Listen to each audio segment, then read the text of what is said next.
Hey guys, how's it going? Nate here. Welcome to the tool shed. Today I'm going to show you how to replace the string on your XRU23 string trimmer from Makita. This is the 18-volt version. This is how your head's going to look when you run out of string. If you try to replace the string the way that they had it the first time from the factory, not going to work because they have a special way of attaching it on the inside of the head. But all you're going to do, here, let me get this changed a little bit. All you're going to do is you're going to take a look at the top of the head, and you're going to see a triangle there and a triangle there. You're going to turn the knob clockwise when looking at it until those two triangles are lined up facing each other.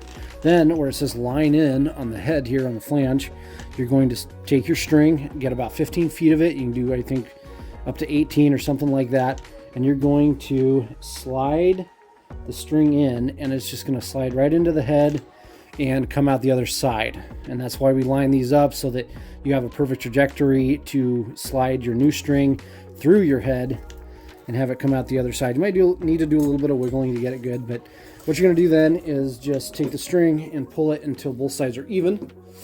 And then all you got to do, I like to keep a little bit of tightness on this while I'm winding this up, but you're just going to take this, and it can be kind of hard to do, but you're just going to turn this thing clockwise and click it until that string is right around the head. It will wind itself around, and I'm going to go ahead and go down until there's 8 or 10 inches of string left.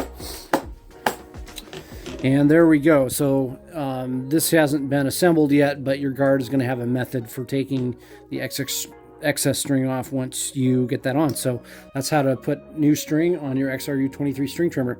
Thanks for watching, guys. If you got anything out of this, I really appreciate a thumbs up. Really helps the channel out, and I'll catch you in the next video. Thank you so much for watching.